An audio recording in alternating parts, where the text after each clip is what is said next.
नमस्कार, यो सीटीबीटी को डिप्लोमा तथा प्री डिप्लोमाको लागि सर्टिफिकेट लिन आउने तरिका म भन्न गइरहेको छु। यो गट्ठाघरबाट आउने बाटो हो, सानोठेमी भक्तपुर। यो चाहिँ यता सीटीबीटी को मेन अफिसबाट आउने बाटो भयो।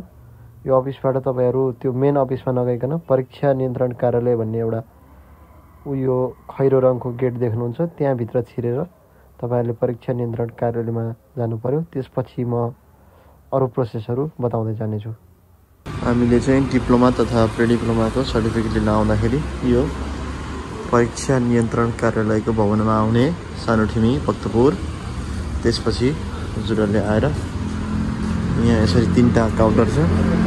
सुरुको यो काउन्टरमा गएर एउटा फर्म लिने, फर्म लिएपछि यसरी भर्ने। हजुरले यो फर्महरु सबै कुरा भर्नुपर्छ र भरिसकेपछि यो 2 नम्बर काउन्टरमा आएर 1010 रुपैयाँ डिप्लोमाको लागि बुझाउने र प्री डिप्लोमाको लागि सायद त्यही होला। त्यसपछि हामी 2 नम्बर कोठामा जान्छौँ। तपाईलाई आवश्यक पर्ने कागजातहरु भनेको एसएलसी को सर्टिफिकेट र एसएलसी को एसई को कागजातहरु सबै। त्यसपछि यसरी पास आउट हुनुभएको यो रिजल्टको फर्मेटहरु, त्यसपछि नागरिकता र रजिस्ट्रेसन नम्बर। आवश्यक पर्ने कागजातहरुको लिस्ट चाहिँ यो हो, देख्न सक्नुहुन्छ। त्यसपछि यो 2 नम्बर कोठामा गएपछि हामीलाई चाहिँ यसरी ट्रान्सक्रिप्ट सेट भनेर आउँछ। यो लिएर चाहिँ हामीले 1 हप्तामा आउनु पर्यो सर्टिफिकेट लिन। यही आउने हो।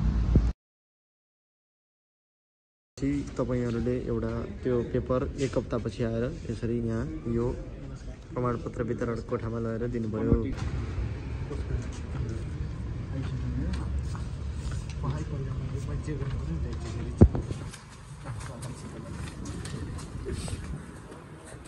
यसरी सर्टिफिकेट आउँछ।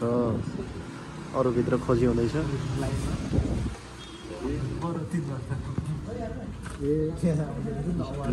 अवार्ड त्यहाँनेरि अलिकति झिलिक्क तारा निस्के जसरी आउँदो रहेछ।